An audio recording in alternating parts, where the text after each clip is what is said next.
gudoomiyaha gobolka Togdheer Xamse Maxamed Cabdi oo maanta warbaahinta kula hadlay xafiiskiisa ayaa dhaliilo u soo jeediyay TV-ga SBS isagoo sheegay inaanu ka sii shaqayn doonin gobolka Togdheer sidoo kale waxa uu ku eedeeyay inuu ka soo horjeedo jiritaanka qaranimada Soomaaliland TV-gan waxaana hadaladiisii ka mid ahaa sidatan waxa jira oo runtii aan jecelahay halkan inaan maanta ka sheego TV ka mid ah TV-yada afka Soomaaliga ku hadla oo ilaa maanta ilaa maalintii xaaladaas ay aroosantay warar khaldan oo beena oo propaganda oo waxa weeyaan ay taageero buuxda u muujiyeen maleeshiyaadka Puntland inay jiraan TV-yada waxaan maanta laga bilaabo sheegaya inaanay ka hawlgeli karin gobolka Togdheer waa u garanaysan TV-yadaasi kuwa yihiin waxa ugu horeeya TV-ga la yiraahdo SBS ayaa ugu horeeya oo caadeystay warar propaganda oo been ah oo ku wajahan qarannimada ee Jamhuuriyadda Soomaaliland oo si cad ula soo saftay saxaafadu dadka waa u dhex saxaafada waa u dhex dadka waa u dhex si cad wuxuu ula soo saftay maleeshiyaadka reer Puntland talaabo laga qaadi doona waxaan u gudbin doonaa warkooda u gudbinay wasaaradda warfaafinta Jamhuuriyadda Soomaaliland ayaan u gudbinay waxaan halkan aad ugu mahadnaqayaa shaqaalihii SBC u joogay gobolka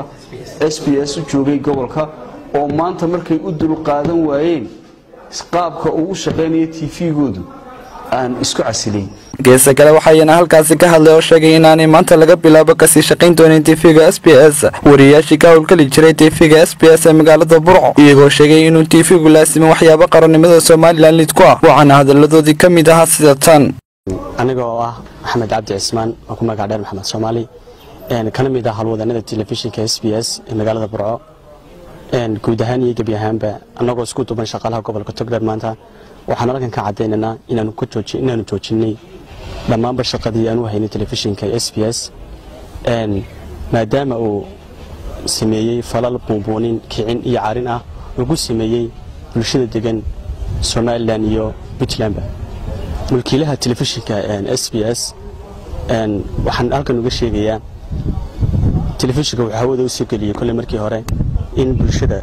Soomaaliyeed uu dhex u ahaado lagu shaqeeyo maadaama uu dagaalka ka faa'iideystay oo qaatay lacag wariyaashii goboladana uu ku yiri guriyihiina wararka ka soo dira oo dhuumasho ku soo dira maanta waxaan halkan ka shaacinaynaa haddaan nahay halwadeennada telefishinka SBS ee gobolka Togdheer inaanu maanta sidaa kaga dhaqaaqnay xilkii aanu haynay telefishinka SBS ee gobolka Togdheer sababtaan uga tagnay haddii aan raaciyo wuxuu muddooyinkii ugu dambeeyay caadeystay toddobaadkii ugu dambeeyay gaar ahaan inuu ka bilaabo waddanka Soomaaliland propaganda iyo kicin dadweyne